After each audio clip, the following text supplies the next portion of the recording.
Yes, I didn't see him. What are you looking so sad about, Jeff? I'm surprised at you. I mean, I'm really insulted. I mean, that's not right, what you just said. What do you mean, what I just said? I mean, I'm getting a drink of water. I'm late getting on, but you talk. I said something about the greatest heavyweight champ, man. I'm a hometown man, and you talking about Joe Louis, man. Joe Louis wouldn't be nothing for me. Joe, I tell you, Joe, do you think you would have stood a chance with me? Well, Clay, one time during my career, I was on a Formula One tour. I would have been a bum compared to you. We just on the tour.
What's happening, my people? It's Cast Sports again, back for another afternoon with the family. That's right. You know what time it is. If it's Monday through Friday, 2 p.m., it's the Boxtorian, bringing you all that boxing history. Boxing is the greatest sport of them all. That's why we love it. Can't get enough of it. Salute to everyone, and welcome to another episode of Cast Sports, the Boxtorian. Today, remembering Mike the Body Snatcher Mccallum. Mike the Body Snatcher Mccallum passed away over the weekend, and we're going to remember him, take a look at his life and career today. Three-weight world champion, junior middleweight, super middleweight, also fought at cruiserweight and light heavyweight. We're going to get into the Body Snatcher in a little while. But how's the family today? Now we are going to have a little change in format. We do the profiles on Friday. We don't normally do active boxers. But starting this week on the first Friday of every month, we're going to start profiling an active boxer. And starting this week, first Friday of June, it's going to be the life and career of Canelo Alvarez. First Friday of each month, we're going to look at an active boxer's career. Okay. By the time some of these active boxers retire, it might not be no more cast sports. So we're going to start looking at some active boxers the first Friday of every month. Then the rest of the month, there will be former fighters. So this Friday is going to be the life and career of Canelo Alvarez. Now, tomorrow, we're going to look at some trainers. Thursday, the Boxing in the State series continues. Just got 2 more states. Thursday is Wisconsin. And then next week, Wyoming. And that's it. We've been through the entire alphabet. Looked at a little history of every state in the United States. Some other significant events that occurred concerning boxing. And we looked at some boxers from every state. 2 more to go. Wisconsin this week, Wyoming next week. Hope everybody learned some things. I learned some things about these states. But first, today, for the highlights of boxing history, a little segment that covers the first 30 minutes of every show, we're going to talk about 13 boxers with the most knockouts, okay? Because yesterday we talked about records that would never be broken, and we talked about Billy Bird with the most knockouts, 139 knockouts. That's safe. All 13 of these boxers will never be passed because they all got over 100 knockouts. Nobody will even fight 100 times anymore. But the highlights of boxing history today is going to be 13 boxers with the most knockouts in boxing history. Okay. Yeah, and the DB3 is this weekend, huh? I did not know that. Yeah, I knew it was in June, but wow, came around fast. Abdullah Mason on the card. It'll be a great card. Abdullah's taking his toughest test to date. He's going in there against Jeremiah Nakathila. I think he will pass the test. Probably get Nakathila out of there, but we will see. And it's this weekend, so wow, time is passing by. Well, you know it, it'll be Canelo versus Bud. That's going to be a good one. I got Canelo in that one, though. I don't think Bud can go up there and be the same Bud, you know, as he was at 147. And he's only had one fight at 154, so he's really coming from 147, right? You know, only one fight at 154. And he's jumping up, 21 pounds from 147 to 168? Nah. I got Canelo in that one. And, you know, if there's anything close, you know Canelo will get it. Bud got to make it convincing, dominating. I don't think he can do that. But we'll see. That's a good thing about it. We are going to see. Okay, but let's start the highlights of boxing history today. 13 boxers with the most knockouts in boxing history.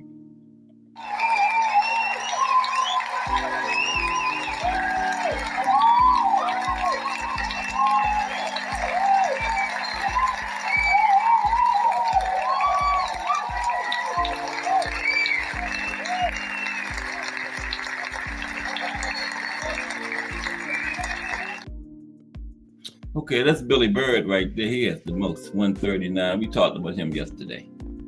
Okay, 13 boxers with the most knockouts in boxing history. Highlights of boxing history for today. And then we're going to get in remembering Mike Mccallum. Passed away over the weekend, 68 years old. Mike was. Now, knockouts are a thrilling aspect. Come here with me for one moment before we get started. Okay, here we go.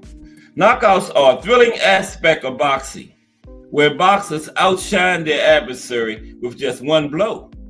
Now, the sudden change in momentum, display of power and skills, and element of surprise make knockouts the most exciting in boxing. Now, memorable knockouts become highlight reels and contribute to the sport's legacy.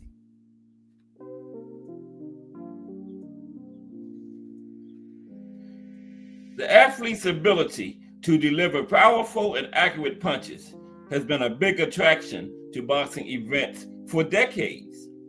Knockout artists capture the attention of fans and promoters, leading to increased popularity, higher paydays, and more opportunities for significant matchups in the future.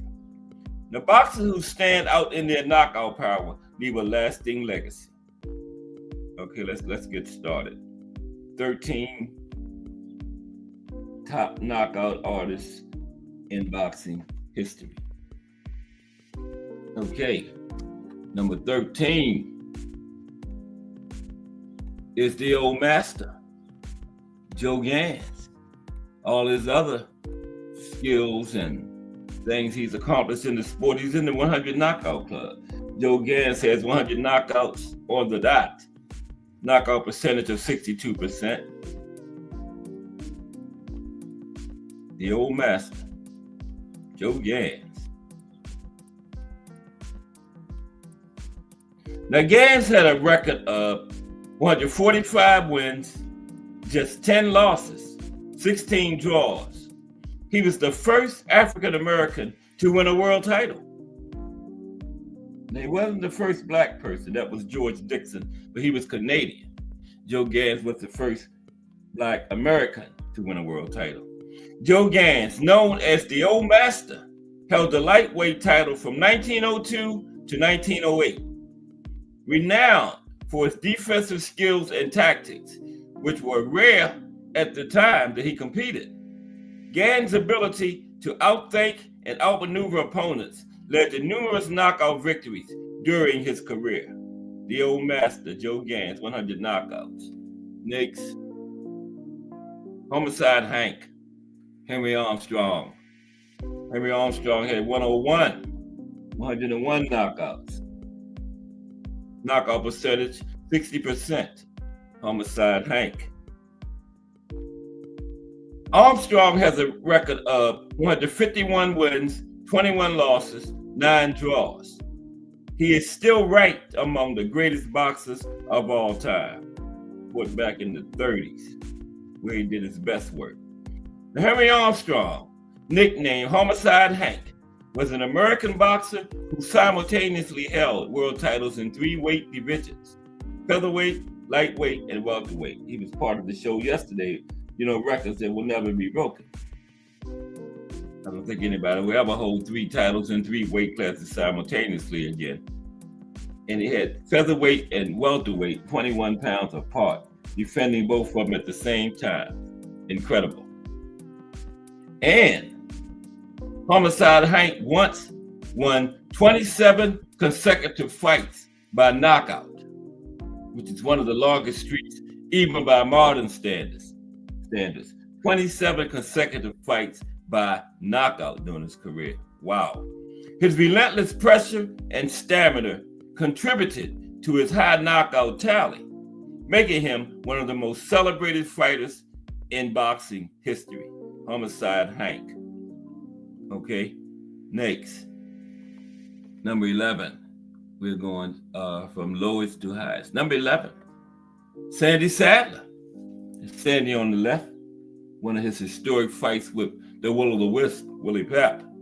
Willie Pep, top 5 all time, pound for pound. Now, Sandy Sadler had 103 knockouts during his career. He had a knockout percentage of 63%. Okay, Mr. Sadler. 4 great fights with the Will-O-the-Wisp, Willie Pep.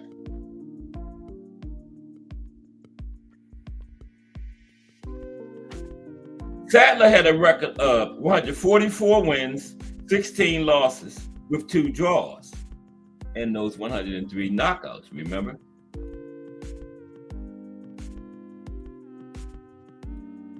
Sandy Sadler was an American featherweight and super featherweight boxer, known for his formidable punching power.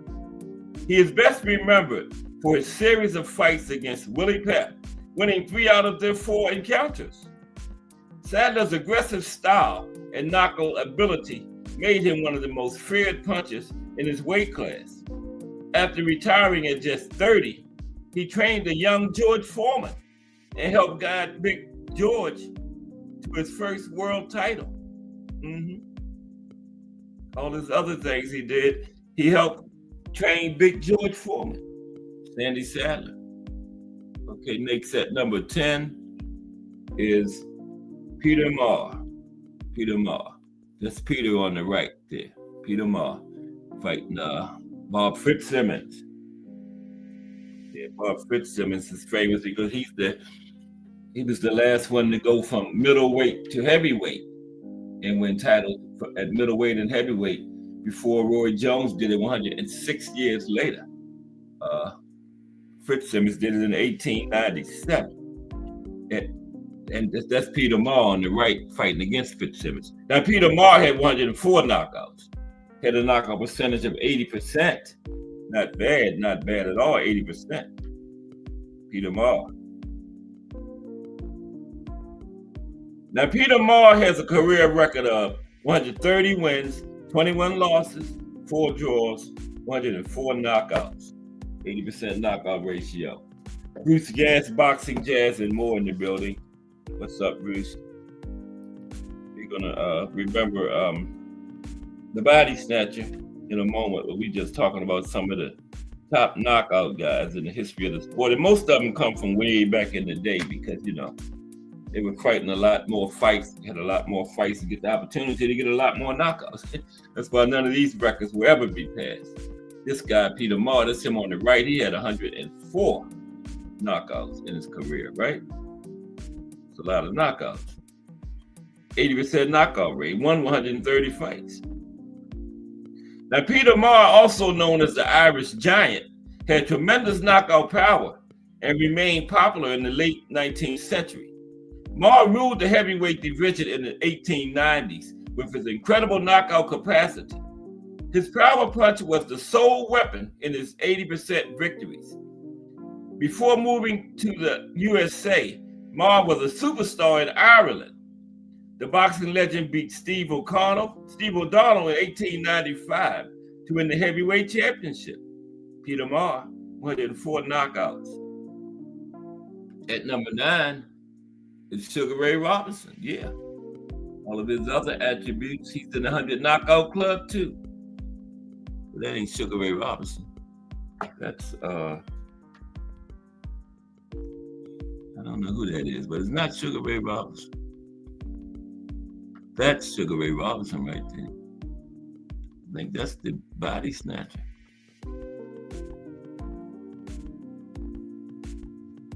Yeah, that's Mike Mccallum, I believe.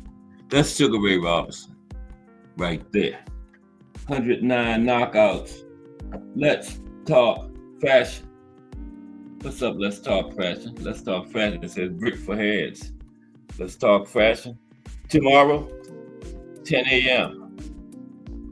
And the fashion, sports, entertainment, and life. Okay? Yes, Wednesday again already. 10 a.m. tomorrow. Salute. Let's talk fashion. Good to see you. Okay, yeah, Sugar Ray Robinson in the 100 knockout club with 109. And he had a 62.6% knockout ratio. Now, the term pound for pound was created for Sugar Ray Robinson by sports writers to compare other boxers with him, irrespective of weight divisions.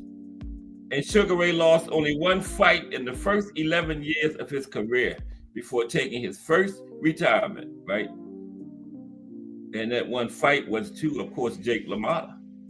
They fought 6 times. Now, Sugar Ray Robinson has always remained one of the most influential figures in the boxing world. Now, throughout his career, he displayed a combination of speed, skills, and devastating punching ability, making him a formidable force in the ring. Robinson is widely regarded as the best pound-for-pound boxer in history. His career record is 174 wins, 19 losses, 6 draws, and those 109 knockouts. The legacy of Sugar Ray Robinson is cemented by his multiple championship victories in the welterweight and middleweight divisions. Sugar Ray Robinson. Okay, we're talking about the top knockout artists in boxing history. And like I said, most of them are way back in the early 20th century, late 19th century, because they fought a lot more and had a lot more opportunities to get a lot of knockouts, right? And all these records are untouchable. George Ordwell, he had 114 knockouts. Nobody will fight 114 times anymore, right? His knockout percentage was 70.3%. That's all I could find for George. I didn't mean to hurt y'all eyes. Okay. George Ardwell, 114 knockouts. George Ardwell had a career record of 162 wins, 39 losses, 12 draws, and then 114 knockouts. Now, George was known for his exceptional skills, versatility, and knockout power, of course. Ardwell is among the most outstanding British boxers ever to enter the squared circle. He beat top boxing veterans of his time like Billy Bird, Jack Kid Berg, Norman Snow, and Charlie Parker. Ardwell is regarded as one of the greatest welterweight fighters in boxing history. Kid Azteca. Kid Azteca had tied with George. He had 114 knockouts also. 59.3% knockout ratio. Yeah, Archie Moore, that's right, Bruce. Archie Moore is number 2. Yeah, we're going to come up on him. Archie Moore is number 2. 132 knockouts. That's crazy, ain't it? Wow. That's a lot of knockouts. But Kid Azteca won multiple Mexican welterweight championships and won USA Texas state welterweight title reign. Yeah, back in the day, a lot of states had their own titles because, you know, we only had the NBA and the New York State Athletic Commission were the sanctioning body. So a lot of states had their own titles. Some countries, Mexico had a title, had a championship for each weight division way back then. Now, the Mexican legend, Kid Azteca, had an incredible knockout record because of his precise and powerful punches and an adaptable ability to exploit their opponent's weaknesses. Azteca is among the 5 boxers who fought for 4 decades. He had very few knockouts in his early 30 fights, but then developed skills to deliver hard punches. Azteca has a career record of 192 wins, 47 losses, 11 draws, and 114 knockouts. Wow. Now, Clarence Reeves. This guy's incredible. Clarence Reeves. Clarence had 118 knockouts, 59.3 knockout ratio. Yeah, his daughter says he had even more. Yep, Bruce says Archie's daughter said he had even more than 132. So maybe Archie is unofficially the top because Billy Bird had 139, 7 more than Archie. So Archie might have had more than 140, you know, unofficially. But officially it's 132. His daughter was Reba. What's her name? Reba? Bruce? I believe. Reba Moore, something like that. But Clarence Reeves, 118 knockouts. Now, it calls him the Alabama Kid. He had a career record of 208 wins, 59 losses, 32 draws, 118 knockouts. They had a lot of draws back then. Now, widely known as the Alabama Kid, Reeves remained popular throughout his career in the USA and Australia. Now, Reeves used his 193 centimeter reach to his full potential. I don't know how much that is in inches. 193 centimeters to his full potential and hit his opponents with solid fists to knock them out. He started his career as a flyweight boxer in 1928, but later moved to the middleweight and light heavyweight division. So flyweight is 112 and he was all the way up at 175. Wow, that's 163 pounds. For the flyweight and light heavyweight, incredible. Reeves faced top boxers like Ron Richards, Jimmy Brown, and Gorilla Jones. Buck Smith. Oh, this is when I was talking about Buck Smith. He was incredible. Buck Smith. Buck had 121 knockouts, 66.1 percentage. Thomas Hill. What's up, Thomas Hill? In the building. We're going to get to the body snatch in a minute. This is the highlight of boxing history. Our little start the first 30 minutes out. Give a few more people time to get in the building. But salute Thomas Hill. Now, Buck Smith, he had 121 knockouts. That's a lot of knockouts, right? Okay, 68.1 ratio. Buck did. Listen to Buck. Buck Smith has a career record of 183 wins, 20 losses, 2 draws, 121 knockouts. But would not win any championships, never had a title. Because a lot of times, like I was saying yesterday back then, he probably fought champions, but they would designate the fight as a non-title fight a lot of times against certain fighters. They wouldn't put that title on the line, you know, against certain guys. So yeah, Buck never had a title. You figure 121 knockouts, he didn't knock some champion out, at least one, right? But never had a title. Now, Buck Smith was speedy with his punches and maintained a good knockout ratio, even fighting with everyone in random fights. Also known as Tombstone, Smith remained on the road for more than 2 decades because he never rejected any fight. In his career, Smith achieved an incredible feat by winning 2 fights in 2 states on the same day. 2 fights in 2 different states on the same day. Although he faced many lesser-known opponents, he still won fights against Kirkland Lane, Tim Bennett, Brad Billings, and Robert Wangilla. Okay, we're winding down now. We're going to get to the body snatcher in a moment. We're going to honor the body snatcher today. Sam Langford. Sam Langford, the greatest fighter to never win a title. Sam had 126 knockouts, 70.7% knockout ratio. Yep. Should have showed you all his other pictures. Sam got his tuxedo on. Let's Talk Fashion would have appreciated that one. Sam was sharp as a tack. Wow, I should have put that one up there. Too late now. Had his tuxedo bow tie. Wow. Shoes shining. You probably could see your reflection in them. But Sam Langford won the colored heavyweight championship and colored middleweight championship, but never the regular. Now, Sam was a Black Canadian boxer known for his fast-paced punches. He was among the top 10 Canadian boxers of all time. Now, the Ring magazine ranked him number 2 in the 100 greatest punchers of boxing all time. Number 2. Wow. And he remained one of the boxers who faced racism during his career and was denied many championship opportunities, even from the first Black heavyweight champion Jack Johnson. Now, his overall career record was 178 wins, 30 losses, 38 draws, with the 126 knockouts, right? Yeah, 126 knockouts. And Langford was called the greatest boxer nobody knows by ESPN and the greatest boxer to never win a championship. Now, Langford had the colored championship, but no majors. Langford had an unfortunate end to his boxing career when he lost his eyesight completely in his last fight, went completely blind.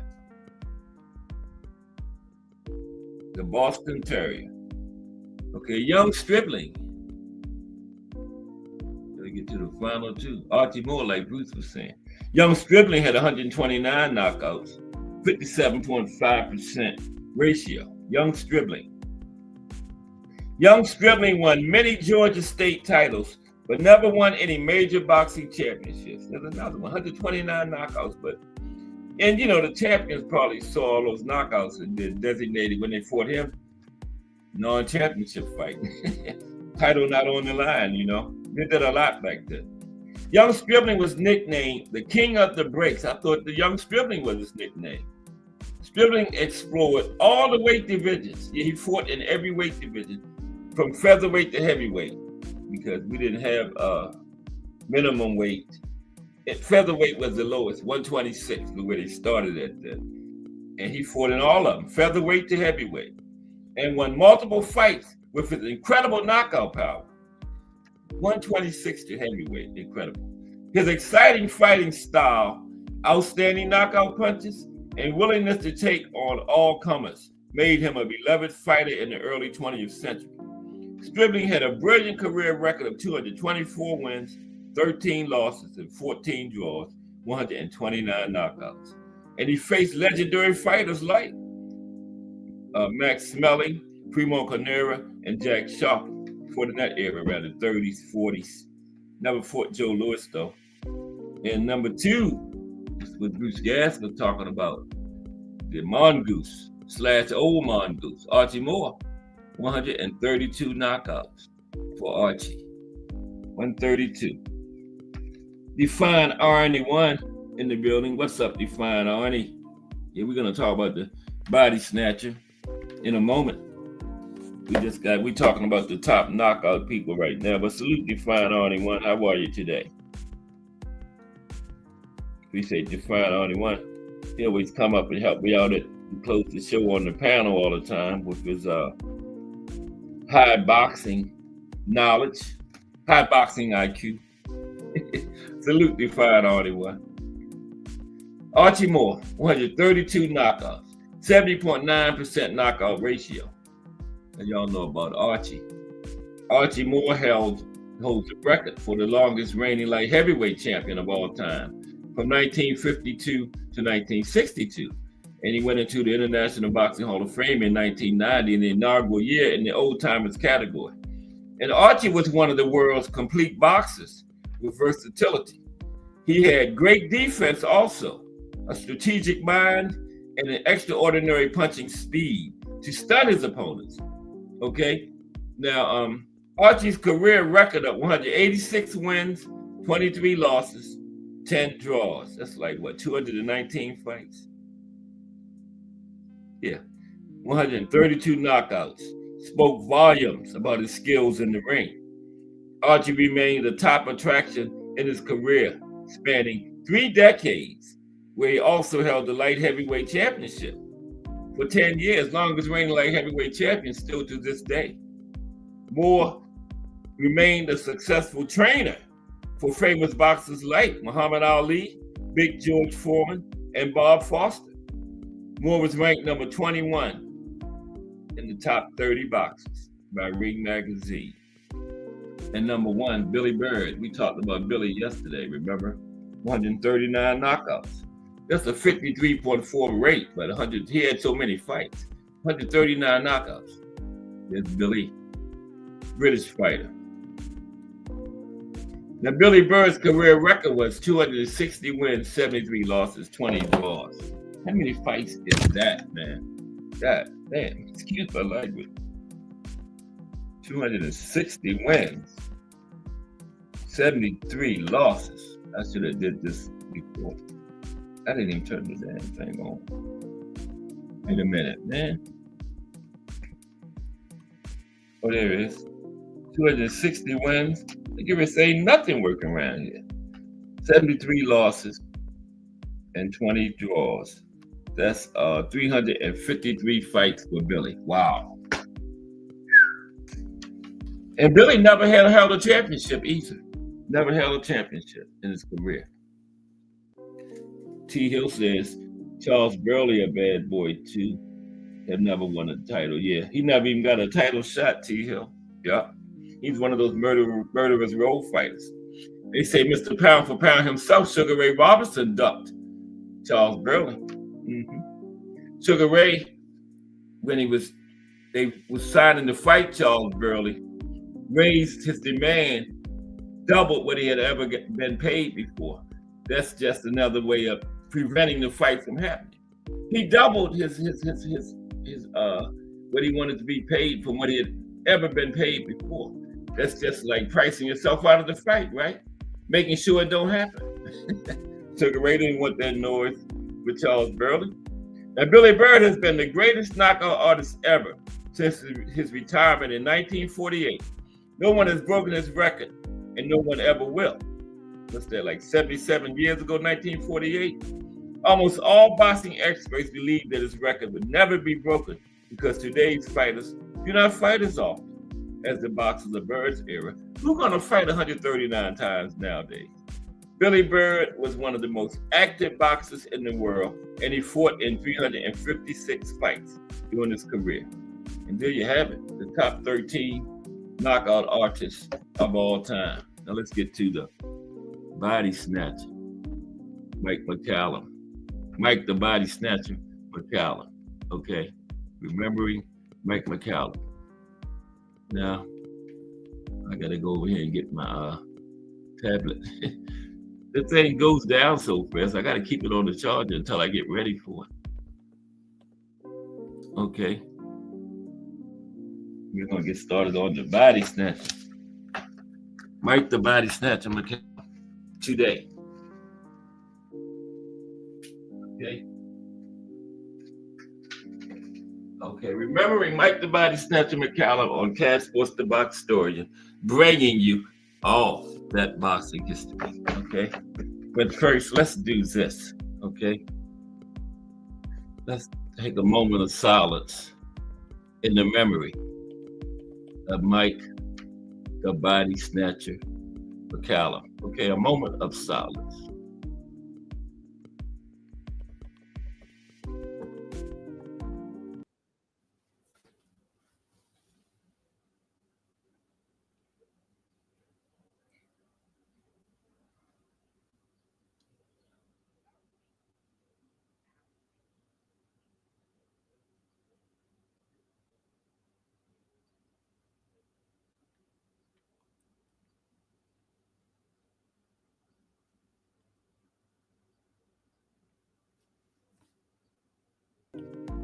Okay,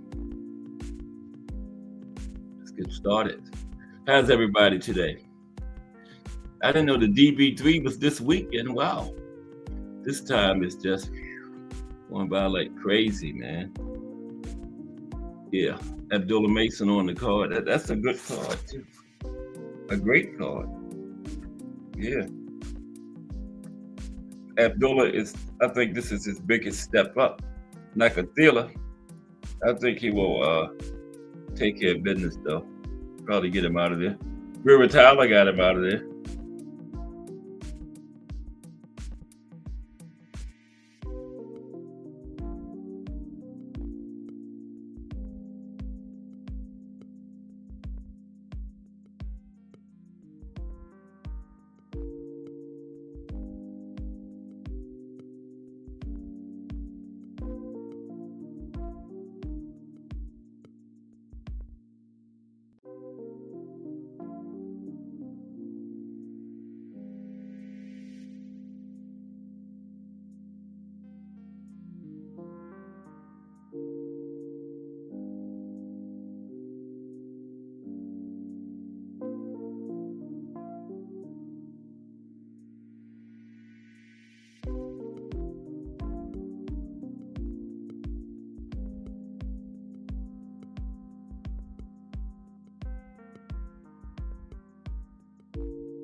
Okay, hello. I'm back.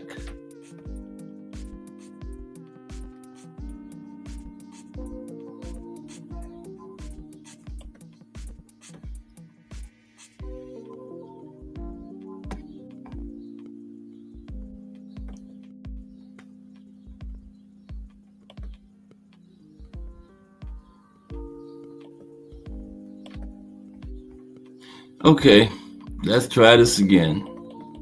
This is starting to be real crazy.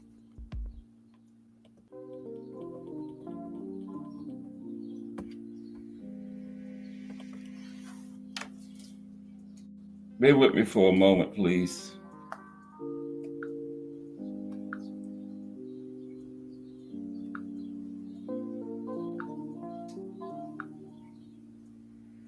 There we go. Trying to get the chat back up now.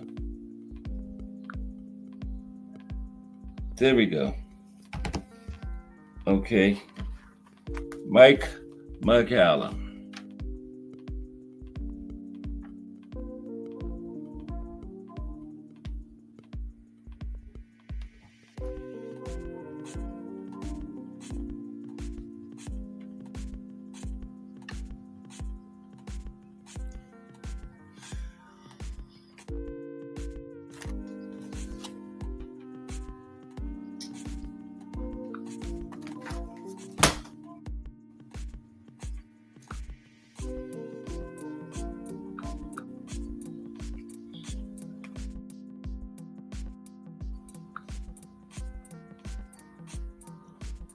Be right with you.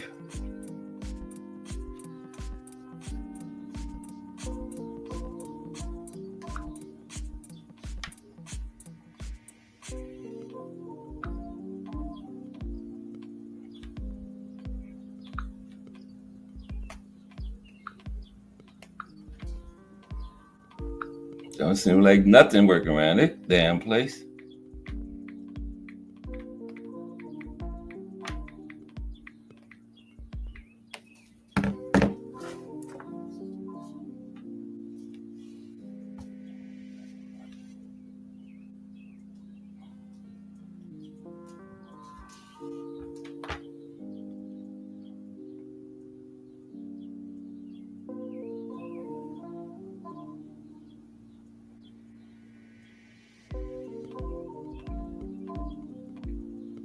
Okay.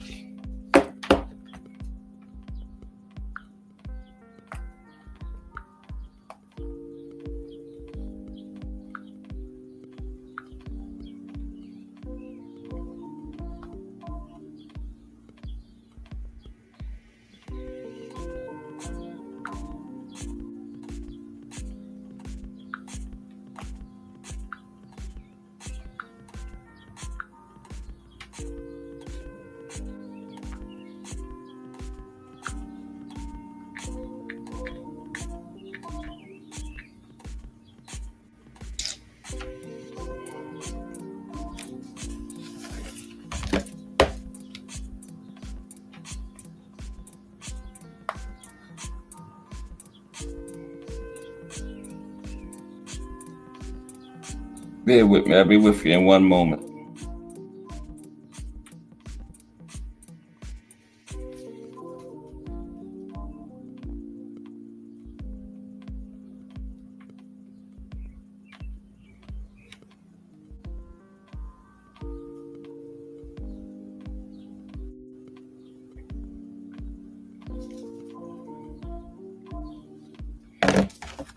Okay, one more thing. I gotta get the chat back up.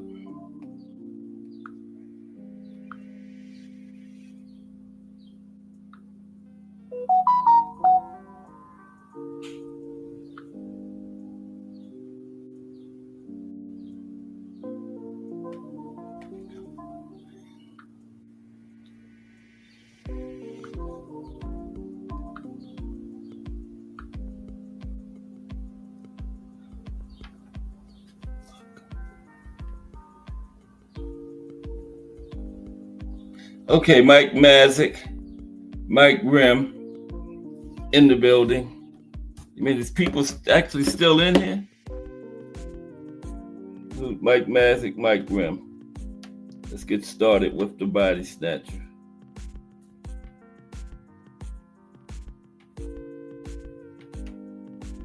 Remembering Mike Mccallum. Okay? That's what we're doing today, I think.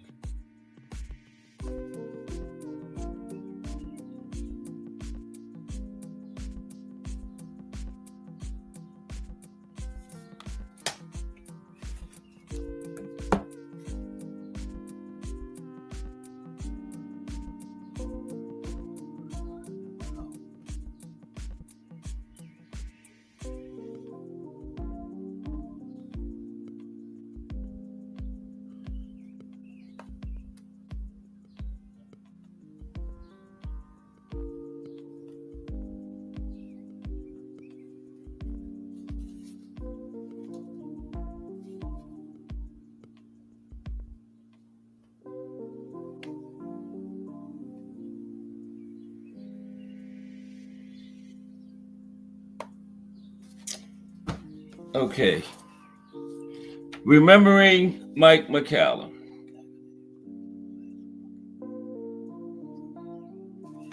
Okay.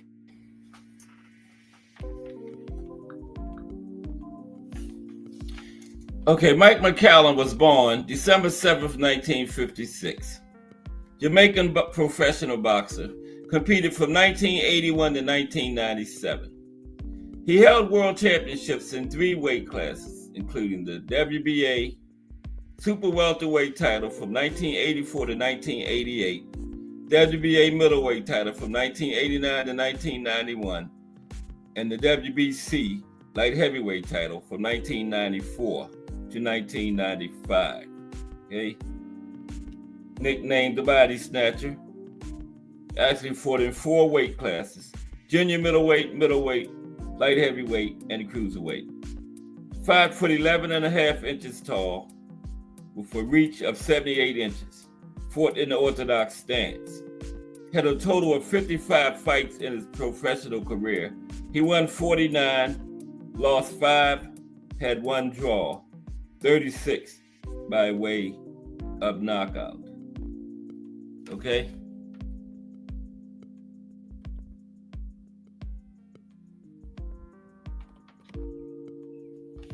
Now, Mike was a slick, hard-hitting technician in the ring. He was known for his exceptionally durable chin and toughness, and was never stopped in any of his 5 losses. He earned his nickname of the Body Snatcher due to his ability to land vicious body punches. Mccallum was inducted into the International Boxing Hall of Fame in 2003. In 2011, the Ring magazine ranked him as 8th on their list of the 10 best middleweight title holders of the last 50 years. Okay, he had a extensive amateur career, 250 fights.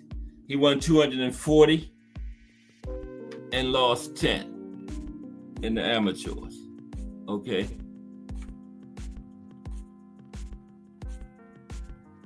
$240 wins as an amateur, lost 10.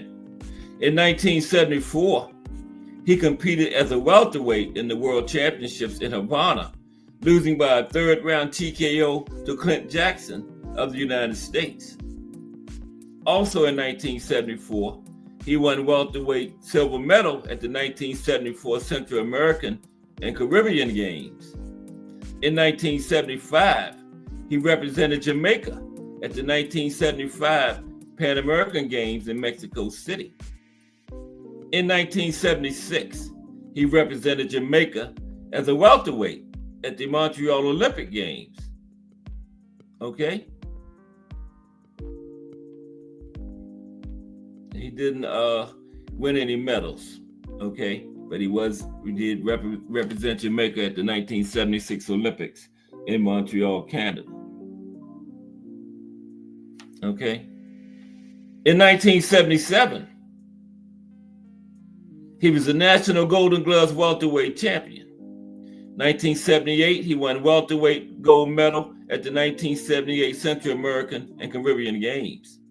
Also in 1978, welterweight gold medalist at the Commonwealth Games in Edmonton, Canada.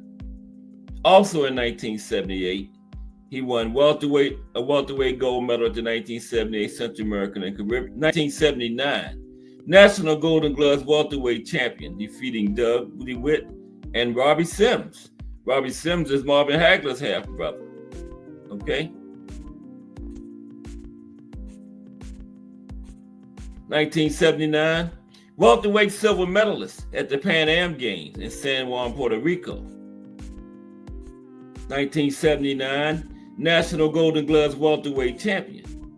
1980, lost to Alex Ramos in New York Golden Gloves. Had a very extensive amateur career. Mike did. Let's look at his pro career now. For the Body Snatcher, professional career.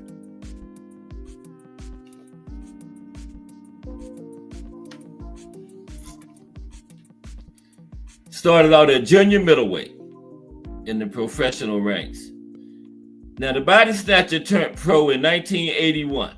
As a pro, he fought almost exclusively in the United States.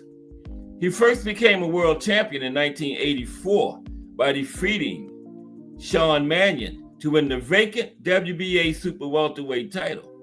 Mccallum would defend that title 6 times, winning all 6 fights by knockout. Okay, 6 defenses of his first title, all by knockout for the Body Snatcher. His first prominent opponent was future 2-weight world champion and future fellow International Boxing Hall of Fame member, Julian Jackson.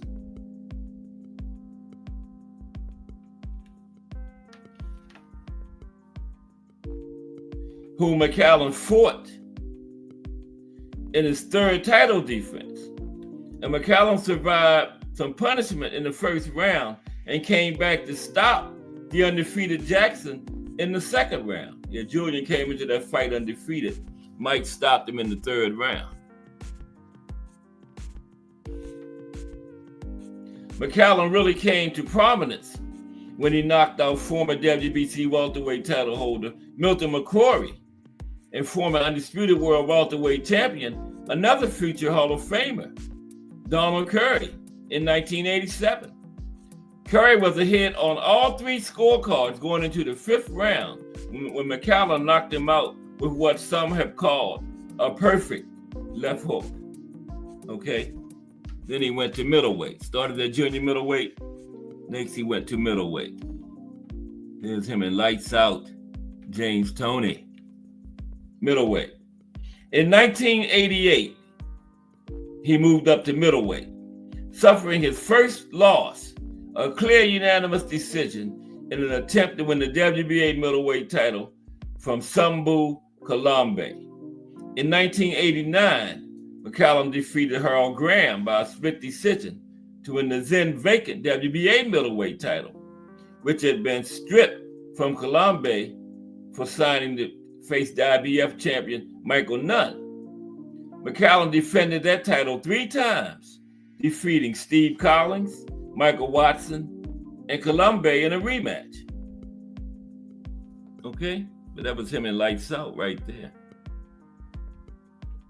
He did fight Lights Out later on.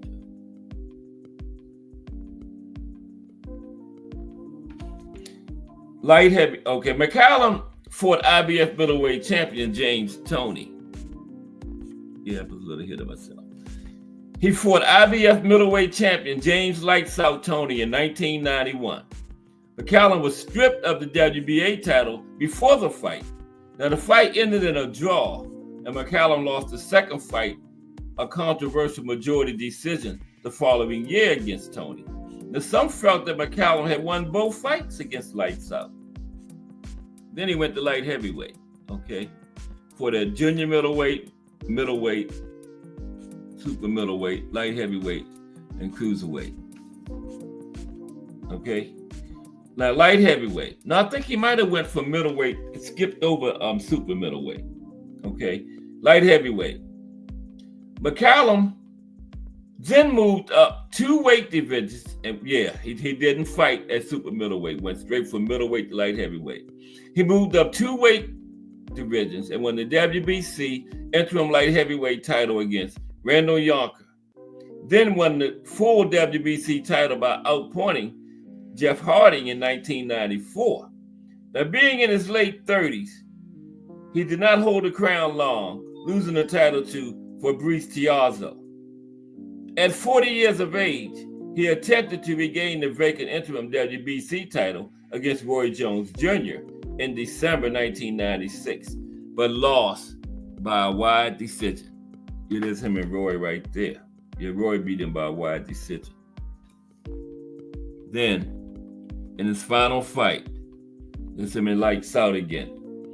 In his final fight, Mccallum lost a rubber match to James Toney by a unanimous decision in a cruiserweight fight. So Toney beat him twice and they had one draw, and this fight was at cruiserweight. Okay. Now Mccallum had a professional record of 49 wins, 5 losses, 1 draw, 36 knockouts. He was never knocked out as a pro.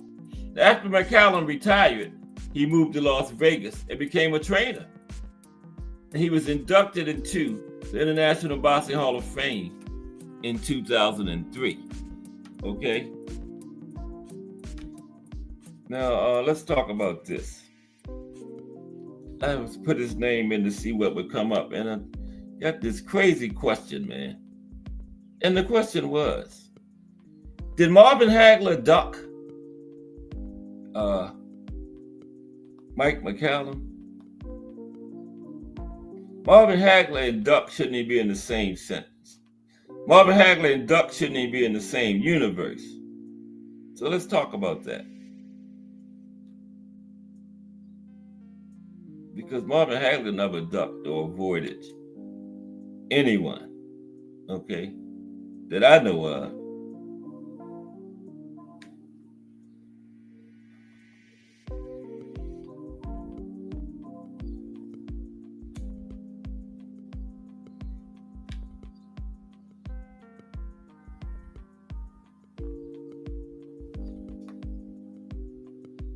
Not the Marvin Hagler I know.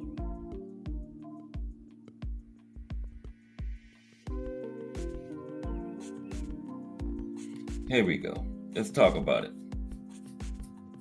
and explain this. Because him and Mike Mccallum never fought. But it certainly wasn't a duck. Certainly wasn't that. I'm going to explain why they didn't fight. Now, Marvin Hagler and Mike Mccallum were both prominent middleweights in the 1980s. And there's been some speculation about whether Hagler avoided a fight with Mccallum. Now, Hagler was the undisputed middleweight champion and had a reputation for fighting tough opponents. But he did not face Mccallum during his title reign. Now, there are a few points to consider regarding this situation. Number one, timing and era. Hagler was active primarily from the late 1970s to the early 1980s, while Mccallum rose to prominence a bit later. By the time Mccallum was the top contender, Hagler was in the later stages of his career. Number two, Hagler's opposition. Hagler fought many notable opponents, including Thomas Hearns, Roberto Duran, and John McGarvey. His focus was primarily on these high-profile fights, which may have contributed to the lack of a fight with Mccallum. Mccallum was still basically a prospect, right? Robert Hagler proved with him, he was the undisputed world champion. 3, negotiations and politics. Now, there were often complexities in boxing negotiations, including promotional issues and network contracts. It's possible that these factors played a role in preventing a fight between Hagler and Mccallum. And then Hagler's retirement.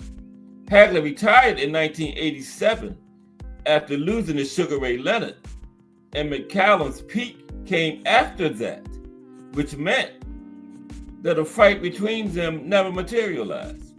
In summary, While there are theories about Hagler avoiding a fight with Mccallum, it seems more likely that a combination of timing, career focus, and boxing politics contributed to the matchup never happening. Yeah, not any kind of avoidance or anything like that. No way. Marvin Hagler didn't avoid anybody. Okay, let's go further into it. Let's go deeper into it. Now, Marvin Hagler never avoided or ducked anyone, and certainly not Mike Mccallum. Now, Mccallum was not even ranked as a middleweight contender when Hagler had his last fight. He wasn't even in the top 10. Okay? And Hagler wasn't fighting nobody outside the top 10. That wasn't in Hagler's DNA. Okay? This is another slander by people who know no better or are just haters to say Hagler ducked him. Okay? That's all that is. People that don't know what they're talking about or just haters or heard somebody else say it. Right? That's why it's not good to repeat what you hear somebody else say, because you could be repeating a casual talking point that make you look like a casual. Okay? Yeah, that's all that was. It is frustrating sometimes when people blurt that this or that fighter ducked another, when you know in real time that was simply not the case. That was simply not the case, okay? Now first, Mike Mccallum did not begin his professional career until 1981. And by then, Hagler had been fighting professionally for 8 years and was undisputed middleweight boxing champion. So their career arcs were not in sync time-wise. Hagler had 54 pro fights before Mccallum ever set foot in a professional boxing ring. So why would they fight? Hagler had 54 fights when Mccallum had his debut. Right? So these people talking this duck nonsense is just crazy. Secondly, Mike Mccallum did not fight in the middleweight division until Hagler had retired. Okay? Hagler fought at middleweight his entire career. How could he duck Mccallum when Mccallum wasn't even middleweight until after Hagler retired? Right? Hagler never went up or down. Mccallum was a junior middleweight then. But by the time he fought at middleweight, Hagler was retired. Right? So why would he fight him? Hagler never went up or down in weight. So that to tell the story right there. And when Hagler gave 3 junior middleweight chances at middleweight, all 3 were exclusively ranked over Mike Mccallum. Okay? He gave the higher ranked junior middleweights chances. Okay? Those were the ones that were deserving, the higher ranked fighters. Casual was not used to that. They used to people like Teofimo being champion fighting the number 15th ranked contender. They're not used to the champion fighting the top contenders. You know, that's not, they don't even understand that. But that's how it's supposed to be done. Okay? In 1983, when Roberto Duran tried for the middleweight title, Duran was the sitting WBC junior middleweight champion and ranked ahead of the relatively unknown Mike Mccallum, who was not even a champion. Okay? Now I know this is remembering Mike Mccallum, but that hit a nerve when they talking about Hagler ducked him. So that had to be addressed. Now in 1986, when John the Beast Mugabe fought Hagler for the middleweight title, Mugabe was the number 1 contender at both middleweight and junior middleweight and ranked ahead of Mccallum. Marvin Hagler only fought 3 junior middleweights, and all 3 were ranked ahead of Mike Mccallum and were far better draws for the promoters. Mike Mccallum did not even enter the middleweight rankings until 1987. And you know what happened in 1987? Marvin Hagler retired. So how could he duck this man? Okay. Mccallum entered the rankings as a junior middleweight in 1982, a division Marvin Hagler never fought in, right? Never fought at junior middleweight.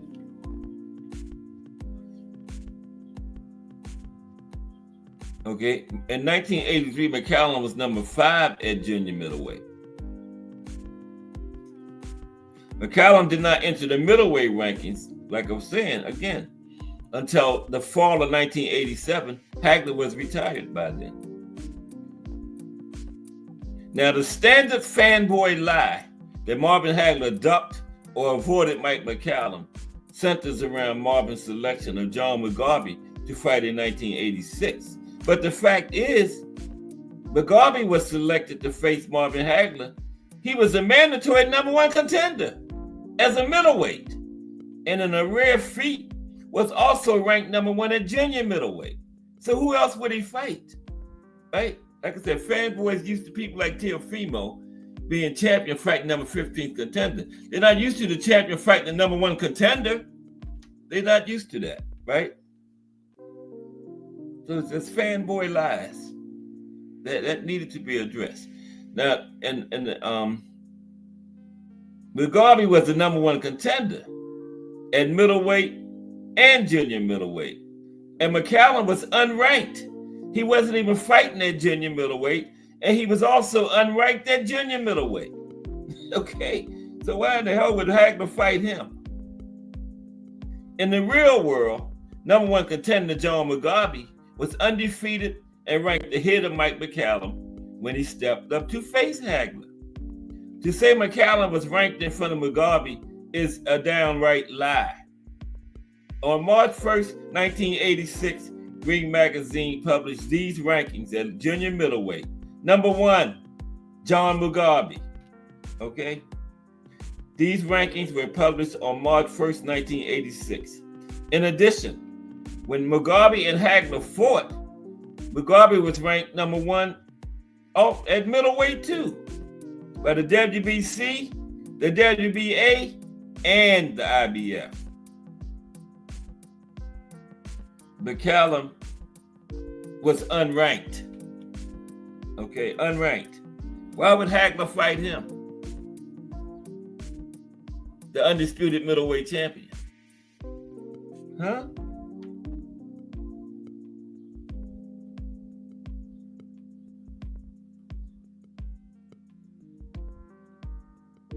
And then Mugabe's 1986 end of year rating plummeted, mostly because of his subsequent loss to Dwayne Thomas, which he blamed on the beating he got from Marvin Hagler. And then Thomas Hearns was moved over Mccallum. Mccallum was number 2 at junior middleweight and unranked at middleweight. The point is, in real history, in the real world, until Mugabe faced Hagler and lost, he was ranked ahead of Mike Mccallum. Further, Mike Mccallum didn't enter the middleweight rankings at all until after Hagler had retired. Any claim that Marvin Hagler ducked or avoided Mike Mccallum simply ignores history in the real world. Mike was not even ranked as a middleweight when Hagler signed for his last fight with Sugar Ray Leonard, right? And he came into the middleweight division after Hagler had retired. Okay? Hagler never fought anywhere else but middleweight. So how would a fight between him and Mike Mccallum even be possible? And the 3 junior middleweights he fought were all ranked ahead of Mike Mccallum. Okay? All of them. So yeah, that's just a fanboy talking point, that Hagler ducked Mccallum. Okay, but let's see. What were some of Hagler's most significant fights during his career? No, let's do this. Let's do this.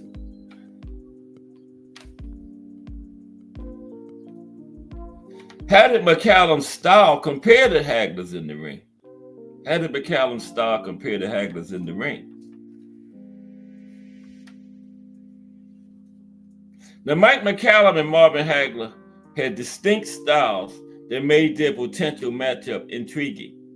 Hagler, aggressive and powerful. Hagler was known for his aggressive fighting style, utilizing strong punches and relentless pressure. He was a switch hitter. He could fight effectively from both orthodox and southpaw stances, making him unpredictable. Defensive skills. While he was aggressive, Hagler also had solid defensive techniques, using head movement and shoulder rolls to evade punches. Stamina. Hagler was renowned for his conditioning, allowing him to maintain a high pace throughout fights. Now, Mike Mccallum. Technical skill. Now, Mccallum was a highly skilled technician, known for his cerebral approach to boxing. Counterpunching. He excelled at counterpunching, often waiting for opponents to make mistakes before capitalizing. And body work. Yeah, he was known, his nickname is the BODYSNATCHER, body work. Mccallum placed a strong emphasis on body shots, which helped wear down opponents over the course of a fight. Defensive craft. Mccallum's defensive strategy included excellent head movement and footwork, making him difficult to hit cleanly. Now, comparison. Aggression versus technique. Hagler's aggressive style would likely clash with Mccallum's more calculated approach. Hagler would aim to overwhelm Mccallum, while Mccallum would look to counter and exploit openings. Power versus precision. Now, Hagler's knockout power would be tested against Mccallum's technical precision and his ability to absorb punishment. Pace and strategy. Hagler's high work rate could pressure Mccallum, but Mccallum's ring IQ might allow him to adapt and find ways to control the tempo. Overall, a fight between the two would likely showcase a fascinating clash of styles, with Hagler's aggression meeting Mccallum's technical prowess. Hagler by 12-round decision. Close unanimous decision. Okay? Hagler by close unanimous decision over Mccallum. That's how I think that one would end. Okay. So now, Mike did a lot of his good work at middleweight. So let's look at some of the other great middleweights. Some great middleweight boxers before we get to the lake. Let's look at some great middleweights over the years. I think that's part of the greatest middleweight of them all right there. Harry Grab. The great Harry Grab. Yeah, but Hagler didn't duck Mccallum. Mccallum wasn't even at middleweight, and Hagler did fight 3 junior middleweights, but they were all ranked over Mccallum, right? So yeah, I don't know what they're talking about. Marvin Hagler and the word duck shouldn't even be in the same universe with each other. The top 12 greatest middleweights of all time. Now, the middleweights have traditionally been regarded as one of boxing's true glamour divisions, boasting some of the best talent to ever lace them up and some of the fight game's highest draws, okay? Now, these rankings here of the very best is restricted to those who fought at or near 160 pounds during most of their prime. So you don't have to worry about Sam Langford, Mickey Walker, Billy Conn, and of course the great Sugar Ray Robinson, right? Langford and Conn figure prominently all time at light heavyweight, while Sugar Ray Robinson figures all time at welterweight. So let's look at this list. Okay, Tony Zale. Talking about some great middleweights. That's Tony Zale on the left. Now, wins over Al Harstack, Georgie Abrams, Rocky Graciano, and Fred Apostoli set the Man of Steel apart. One of the best body punchers in boxing history. B-Hop, Bernard Hopkins. Talking about some great middleweights. Bernard Hopkins. While he presided over perhaps the weakest middleweight division in history, no one can dispute the skill, intelligence, and longevity of the executioner, Bernard Hopkins. The middleweights, you got to mention Jake LaMotta. Jake LaMotta. The Bronx Bull beat a long list of terrific fighters, including one of the greatest of all middleweights, Sugar Ray Robinson. He beat Fritzy Zivit, Tommy Bell, Holman Williams, Marcel Cerdan, George Costner, and Tony Gennaro are among those LaMotta bested. Mike Gibbons. That's Mike and his brother Tommy. That's Mike on the right. Mike Gibbons.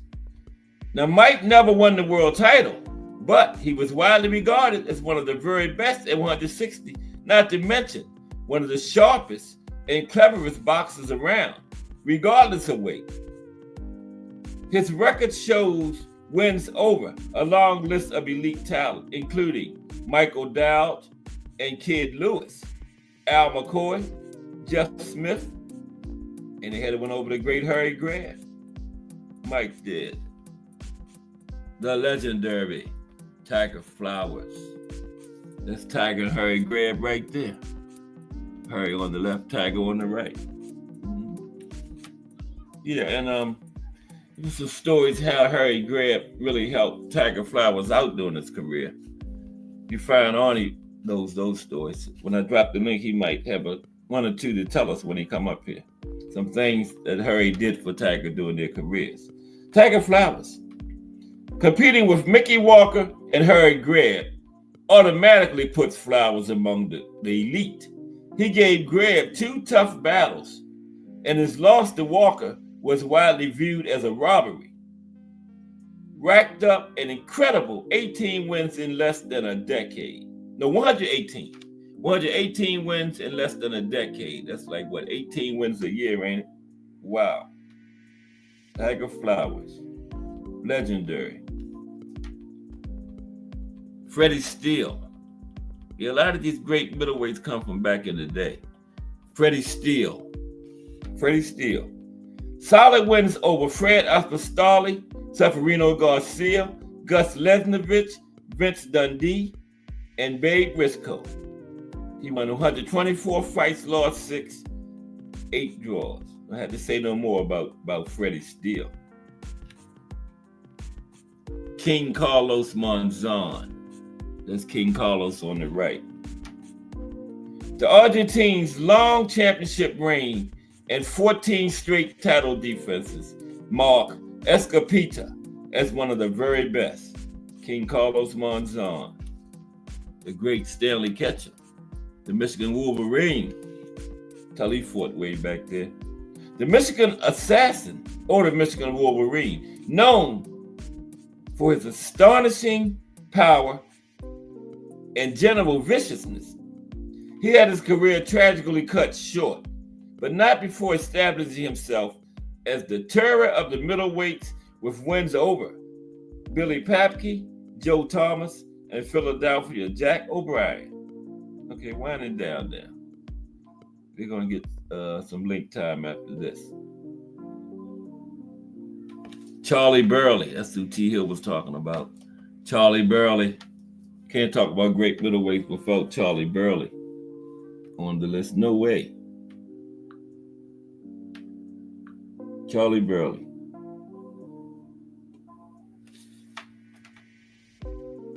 One of the greatest to never win a title. Burley was avoided by many of the top boxers of his time. Yet, he still scored big wins over Holman Williams, Fritzy Zivit, Archie Moore, Billy Seuss, and Georgie Abrams. Charlie Burley, one of the murderous road fighters. Okay. Top 3. Number 3, Marvelous Marvin Hagler. Marvelous Marvin Hagler.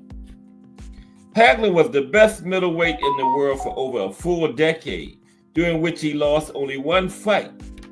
And I don't think he lost that one. That one was to Sugar Ray Leonard. I think he got robbed. Hagler cleaned out the division in the late 70s before finally getting a chance at the World Championship in 1980. The Marvelous One was so dominant, the top contenders thought twice before agreeing to fight him for the title. They didn't even want to fight for the title. Okay? Most times you get people with the title ducking other people. Marvin was the champion of getting ducked. That's dominant. Think about that. He was the champion and people was ducking him. Undisputed champion. Had both of the belts. It was the WBA and WBC. And people were ducking him and he was the champion. That's dominant. Wins over Willie Monroe, Benny Briscoe, Alan Minter, Vito Antuofermo, Tony Simpson, Juan Rodon, The Hands of Stone, Roberto Duran, John Mugabe, and Thomas the Hitman Hearns. Wow, that's the who's who of the 1980 middleweights. Number 2, go way back. Bob Fitzsimmons. Bob was a bad man. Read up on him. Bob Fitzsimmons. Fought in the late 1890s. I think he came into the early 1900s. Now, Bob Fitzsimmons, the man they call the Fighting Blacksmith, is famous for his exploits at heavier weights and for being boxing's first Triple Crown champ, but first 3 division winner. But his amazing punching power, huge win over Jack, the non-Perel Dempsey, not the other Jack Dempsey, this was the middleweight Jack Dempsey, and the fact Fitz remained near 160 pounds for most of his career guarantee him high standards here. As he said after knocking out James J. Corbett with a single body blow for the heavyweight championship. I'm only a bleeding middleweight, right?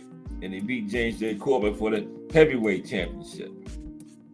And number 1, the greatest middleweight of all times, the legendary, great, excellent, Harry Grab. Harry Grab. The Smoke City Wildcat, the Pittsburgh Windmill, forever the greatest of them all at 160, as he rarely weighed more and was clearly the best in the division for years before he finally won the world title in 1923. Grant went on to score legendary wins over Billy Miss, Tommy Gibbons, Jeff Smith, Mike Gibbons, Tommy Loughran, Mickey Walker, and Gene Tunney, losing only 8 times in over 300 fights. The legendary Harry Grab, the Pittsburgh Windmill. We got some honorable mentions. Jeff Smith, the great Dick Tiger, Marcel Cerdan, Mike McCallum, Billy Papke, Gene Former, Tommy Ryan, Kid McCoy, Jack the Non-Perel Dempsey, Gennady Golovkin, Holman Williams, Mike O'Dowd, Rocky Graciano, Seferino Garcia, Rodrigo Valdez, the great Rodrigo Valdez, Joey Giardello, Teddy Yaros, Marcel Thiel, Les Darcy, Emma Griffith, Frank Claus, and Benny Briscoe. Yeah, is Triple G retired? I don't know. But yeah, this week on Friday, first Friday of every month, we're going to now do an active boxing. The first Friday of every, because I was only doing former boxers, but by the time some of these active boxers retire, might not be no more cast sports. So we're going to start doing active boxers the first Friday of every month. And this week, we're going to start with the life and career of Canelo Alvarez. It's going to be the first active boxer because he is the face of the sport. Love him or hate him, he's the face of the sport. And we're going to profile Canelo Alvarez this Friday. It was Dick Tiger, but I said, let me do some of these active boxers. So once a month, we're going to do an active boxer, the first Friday every month. This week, starting with the life and career of Canelo Alvarez. Okay? Yeah, we're going to start doing some active boxers, right? Might as well. Yeah. Is Triple G retired? Let's get some link time in here now. Okay? Yeah, but this was remembering Mike Mccallum, three division world champion. But Hagler didn't duck him. They hit a nerve when I saw that. Marvin Hagler didn't duck nobody, man. And how are you gonna say he ducked the man when they wasn't even in the same division? Come on, man. That's definitely a casual talking point. But let's get some link time in here. And this is what's today, Tuesday? We're gonna talk about some trainers tomorrow, some legendary trainers again. It's time to talk about. It's gonna be time to talk about some women boxing again too. You know, we do that every day and then. But tomorrow we're gonna be some legendary trainers like Jack Blackburn, Angelo Dundee, the Petronelli brothers who had Hagler. They don't get their due. Now, all four of the four kings had legendary trainers, but you always hear about how legendary Ray Arcel, Duran's trainer, Emmanuel Stewart, Hearn's trainer, Angelo Dundee, Sugar Ray's trainer. You never hear about the Petronelli brothers, Hagler's trainer, but they were some great trainers. They had Hagler all the way from the beginning. I think he went into one gym when he first became an amateur. When he first became interested in boxing, he went into one gym and he wasn't getting the attention that he wanted. So he left and went down the street to another gym, which was the Petronelli brothers gym, and the rest is history. Was with him for the rest of his life. One brother was his manager and one brother was his trainer. Great, legendary. The Petronelli brothers, but they don't get their props. But all four of the four kings had legendary trainers. Yeah. But you know, when it comes to the best trainer, I gotta say Ray Arcel, man, because he was just incredible, man. This man trained Benny Leonard and Roberto Duran 50 years apart. He trained Benny, and they were two of the greatest lightweights of all time. He trained Benny Leonard in the 20s and Roberto Duran in the 70s. And like I told y'all, every decade in between the 20s and 70s, he had at least one world champion. Some of them he had multiple world champions. But a world champion in every decade from the 1920s to the 1970s. The legendary Ray Arcel. He's my greatest trainer of all time. I ain't gonna hold you. You know, Ray Arcel. Yeah. He was legendary. Now, when Roberto did the No Mas, Ray left him. Ray said, I can't be associated with that. But guess what? He came back. He brought his butt back. Because Roberto was his money tree. When he left Roberto, he wasn't getting paid. Like he said, oh, I got to get back over here. And he came back to Roberto after that. Yeah. Stayed with him until his death. Until Ray's death. Ray Arcel's death, yeah. Because Roberto fought all the way up into the 2000s. Only one or two fighters that fought in 5 decades, remember him and Jack Johnson. Roberto fought 60s, 70s, 80s, 90s, 2000s. Jack Johnson fought 1890s, 2001, 2010, teens, 20s, and 30s. Yeah, Jack Johnson fought in the 30s. He was 67 on his last fight. He wasn't fighting no Joe Louis or nobody like that, but he was still fighting. 67 years old. And, you know, then he died in an accident at 68. He probably would have still been fighting, right? The legendary Jack Johnson. Yeah. 67 years old, still fighting. That's ridiculous. That means I could be still in there. I could get in there. He's older than me. Damn. Let me call up the Barfather. See if I can get a contract. I want Teofimo. Y'all wanting Boots to beat the mess out of him? I'll do it. Okay, I'll do it. Anybody got the Barfather number? Let me get this link in there. Put it in the chat. Put it in the chat. Is it in there? The Barfather's phone number. But yeah, DB3 is this weekend. I did not know we was right up on it like that. Wow. This time is passing. Too bad Tank and Lamont Roach, that's not in June anymore, right? I heard August. Yeah, for that one. That's what I heard. I don't know about that Tank and Canelo. I mean, not Canelo, Jake Paul thing. I'm not getting that one. Jake Paul, we wanted him to fight some real fighters, but not. He fought a 58-year-old man. Now he's fighting a lightweight. That's not what we meant, Jake.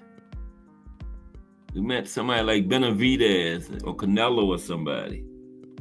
Okay? I wish Canelo would have got in there and stomped him. I was hoping they signed that fight so bad, man. Man. But it didn't happen. I would have loved that. Jake Paul was mad, too. That would have spent some money. I would have got that one now just to see him get his ass beat, get the crap beat out of him. Canelo would have did it. Would have smashed him.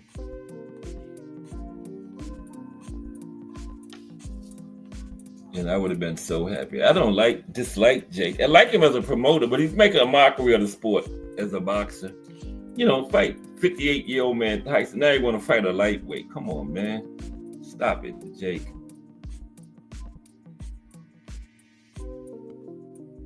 This is the sport we love, man, and you're making a joke out of it. You know? Then he said, I heard on Just Du's show last week, the other week, Jake Paul talking about the fight going to be at 190. How the hell Tank going to weigh some 190, man? 5'4", 5 weighing 190. Come on, man. But I don't know. Let's see what y'all think. There go the link.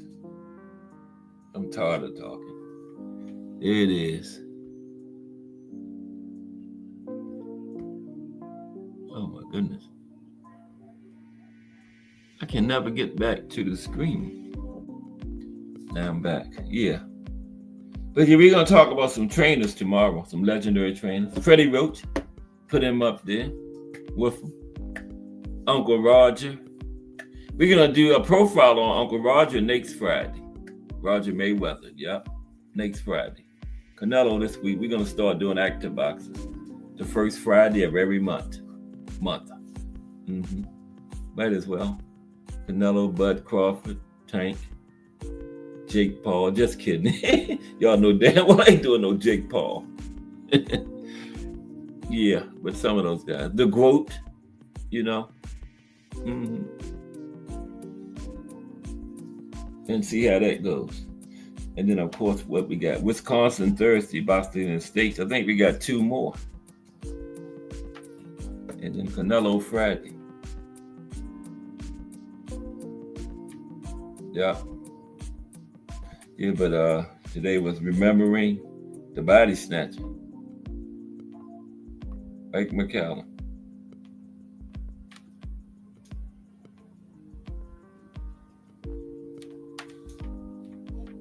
Now, Jack Blackburn was a good trainer, too, in the Hall of Fame. I thought he should have got in there as a fighter, too. But he did make it as a trainer. He is in there, but, you know. And they say when he was a fighter, he really studied trainers. And that's what made him such a great trainer himself, you know, later in his career. I mean, after he finished fighting. And he trained Joe Louis until his death. He didn't train. He had Joe Louis from the beginning, but he passed away during Joe Louis's career. I don't know who he got after that, but Jack Blackburn went until until he passed away. And he groomed Joe Louis, made him the fighter that he was. Turned out to be one of the best finishers in the history of finishers in boxing.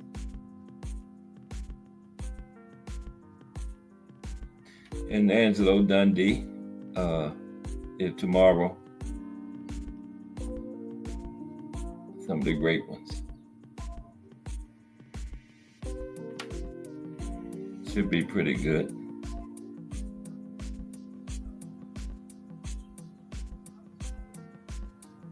We got Just Do Boxing coming up next in these YouTube streets at 4 p.m.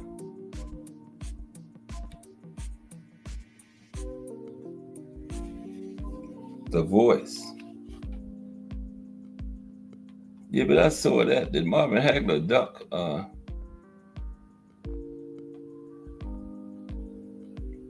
Mike Mccallum?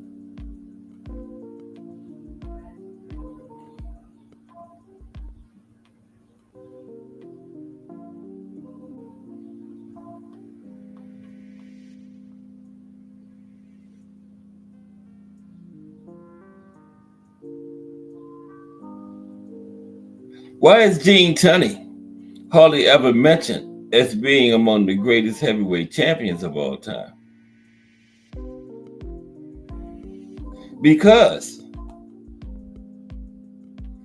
he fought the vast majority of his fights against middleweights or light heavyweights.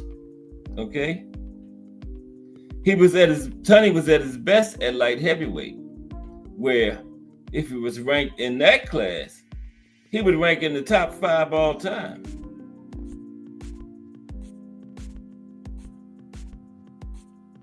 There's conflicting information on Tunney's willingness to fight number 1 contender Harry Wills because he was black. But additionally, because Tunney feared losing a Dempsey title shot with differing accounts. The truth may never be known. Yeah, he wouldn't fight Tunney wouldn't fight Harry Wills because he was afraid he wouldn't get, if he lost to Harry Wills, he wouldn't have got those shots against Jack Dempsey.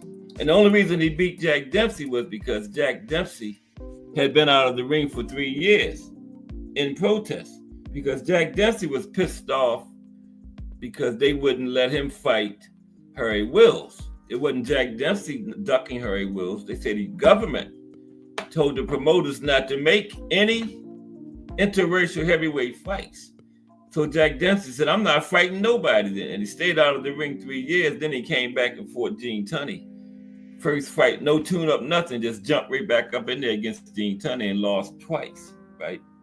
But Gene Tunney didn't fight Harry Wills because he thought he was going to lose the Dempsey matchup.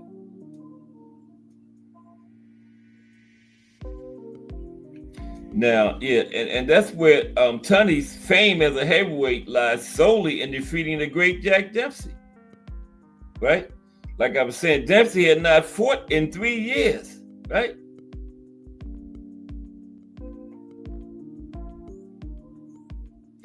And you know, he was shot when he fought Gene Tunney. Not shot, but he hadn't fought. You know, he was rusty, he was off. And then when Tunney won the heavyweight title, he only had 2 title defenses. He had one against Jack Dempsey, and the other, by that time, Jack Sharkey was the number 1 contender, and Tunney didn't even fight him. He fought Tom Heaney, a limited fighter who he knew he could beat, and then he retired. That's why he don't get mentioned with the greatest heavyweights of all time, right? Now, he was an intelligent boxer with a quick and accurate jab, nimble footwork, and solid punching. And he also possessed a strong chin and was down only once in his career. Now, Tunney was a master boxer who specialized in finding a weakness in any opponent's style and exploiting it. He was real good at that. Had a real high ring IQ, Tunney did. And he would say in his autobiography that he saw boxing somewhat similar to chess. Now, Tunney was, according to such luminaries as Jack Blackburn, the great trainer, at his peak at light heavyweight, right? That's what Jack Blackburn said about him. He was at his peak, he had his best years at light heavyweight, right? And that's where he's known to be great as a light heavyweight. Now, he began his career in 1915 against Bobby Dawson as a welterweight, right? And he had just turned 18. Now, he continued to fight until 1918. Then he enlisted into the Marines. That's why they call him the Fight Marine. He enlisted into the Marine Corps, okay? Now, World War One. Now, he enlisted in the Marine Corps during World War One and served as a boxing instructor with the Marine Corps. He was a private with the 11th Marine Regiment in France and later in Germany during the occupation of the Rhineland. He saw no combat, right?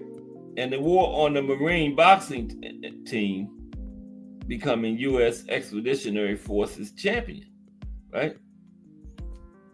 He was on the Marine boxing team. He became the U.S. Expeditionary Forces champion. Now, after the war, after World War I, returning from Europe, Tunney resumed his boxing career in December of 1919. He had put on considerable size in the 4 years since he began his career, because he hadn't fought in 4 years, remember? And he now was fighting primarily as a light heavyweight, okay? So when he went in the Marines, he was a welterweight. And when he came back, he was a light heavyweight. So he continued to fight middleweights too, right? So light heavyweight championship. Now, Tunney won the light heavyweight championship and used it as a springboard to go after the real money and the heavyweight title. Now, Tunney also wanted the spotlight and national acclaim, which he hoped would lead as a precursor to the society life he yearned for. He never got as famous as Jack Dempsey did. No, he never reached the status where Jack Dempsey had reached. Nowhere near it. So now the road to Jack Dempsey, because remember he fought and beat Jack Dempsey twice, because like I said, Jack Dempsey didn't fight in 3 years. Now Tunney, a fitness fanatic, believed that Dempsey's 3 years of idleness while living in Hollywood had left him vulnerable. Now Tunney was always very open that he would not have fought Dempsey in 1922 or 1923 before the layoff. He admitted that. He admitted he would never fight Dempsey before the layoff. He waited until time had done what no fighter could and taken Dempsey's speed away from him. Speed, timing, all of that. And since Dempsey was not allowed to fight Harry Wills, he didn't fight for 3 years in protest, but then he just went on and gave up and signed to fight Tunney. So Dempsey versus Tunney won. Now Dempsey met Tunney in Philadelphia on September 23rd, 1926 for the heavyweight title.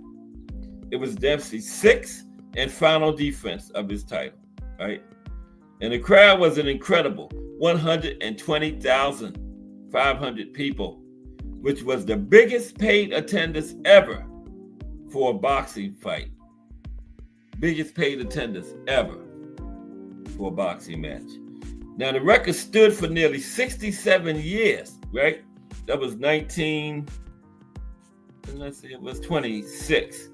67 years is what, 1989, right? Wow. Stood for 67 years till 1989. It was only broken when 132,000 people, 132,200 paid to see Julio Cesar Chavez fight Greg Hargan in Mexico City in 1993. That's more than 67 years from. Oh no, yes, that's 67. Damn, I can't count. Sorry, 1926 plus 67 is 1993, right? Damn, I said 63. My bad. And I used to be the JBT treasurer. Yeah, 1993. Julio Cesar Chavez and Greg Hargan broke it with over 130,000. But the fight between Tunney and Dempsey was boxing's $3 million gate. It brought in $1.8 million, right, back in 1926.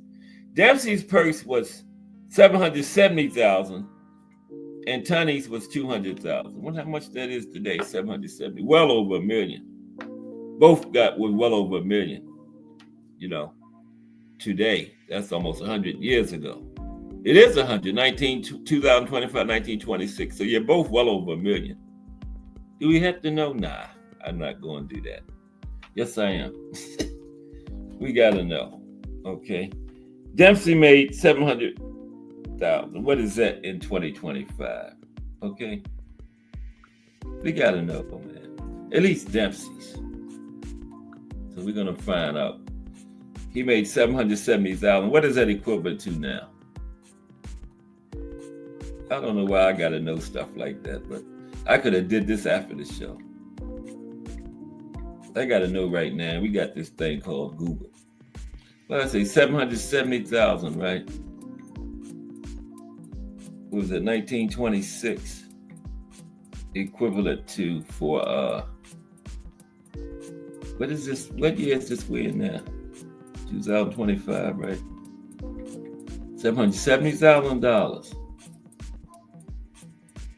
First of all, I got to spell what right? I got WGAT. Okay. Equivalent to in the year 2025, right?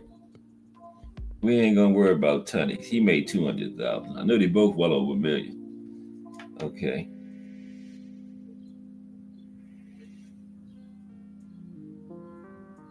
Come on. Show more. Man.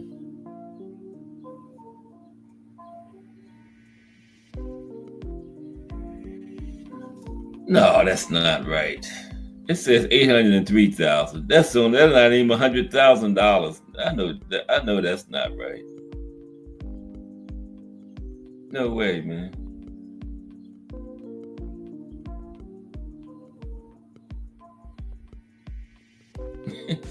That's not even $100,000. $770,000 in 1926 is way more than $803,000 in 2025. Maybe I didn't word it right. I don't know. Can't get it.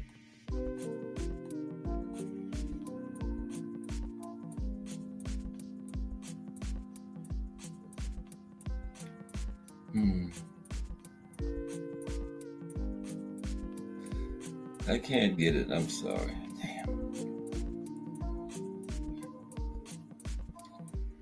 Booker would have had it by now. Okay. I'll let y'all know tomorrow. Okay.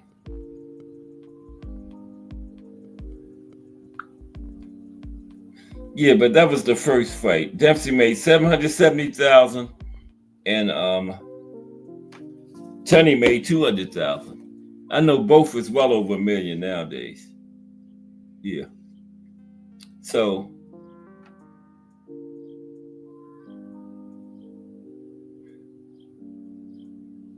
Dempsey came in heavily favored to win, but Dempsey knew better. He warned his wife that he might not be able to catch this guy. And he was right. He told his wife he might not be able to catch Tunney, and he was right. On the morning of the fight, Mike Trent, one of Dempsey's bodyguards, gave the champion a small glass of olive oil, a habit meant to aid digestion. Now, Dempsey suffered something which doctors today believe was food poisoning. Rumors spread that the gamblers had paid Trent to poison Dempsey, his own bodyguard, but nothing ever came of it, okay? Many believe famed gangster Arnold Rothstein was involved, since Rothstein had bet $125,000 at 41 odds that Tunney would win. And that's over $1 million nowadays, too. He bet $125,000 in 1926 that Tunney would win. And they say he paid Dempsey's bodyguard to report food poisoning, right? And Dempsey was suffering some kind of ailment the doctors today said was similar to food poisoning. Okay? So it had started to rain as the fighters entered the ring, but Dempsey later quipped a hurricane could not have saved him. Tunney dominated the fight and won by a 10-round unanimous decision. He simply moved and piled up points by hitting Dempsey with his jab and counters when prudent. The fight was named Upset of the Decade by Ring. Tunney was boring but effective. Sound like Devin and Jose Ramirez. What Tunney did. Simply moved and used his jab, right? And counters when prudent.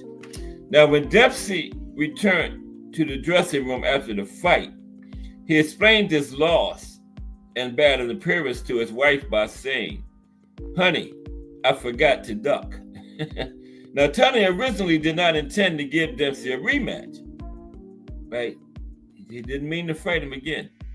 Tunney was introduced to socialite and heiress Mary Polly Lauder, who was born into the Lauder Greenway family.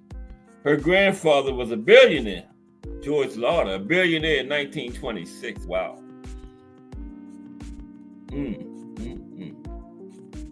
And she was a cousin of business partner and industrialist and philanthropist Andrew Carnegie. Right. Now, Tunney's fight, he was close to the end of his career. He wrote in his autobiography, he wasn't sure he had another Dempsey fight in him and was mulling retirement after an easy title defense. Now, when Dempsey asked for another shot, Tunney was not going to just give Dempsey a rematch. He had to earn it by beating the number one contender, the highly talented and future world champion, Jack Sharkey, who Tunney had ducked for years. So he wanted Dempsey to fight him. Tunney figured Dempsey was not going to be able to beat Sharkey, so then he wouldn't give him the rematch, and Tunney had no plans to fight Sharkey either. Yeah. But Dempsey beat Sharkey. Dempsey took Tunney asked Dempsey to fight Sharkey and give him the rematch. Dempsey took him up on it and beat Sharkey. Something Tunney wasn't willing to do. He had ducked Sharkey for years, but Dempsey beat Sharkey, right? And he did so by hitting Sharkey with one of the most egregious fouls in boxing history, culminating in a round full of vicious fouls.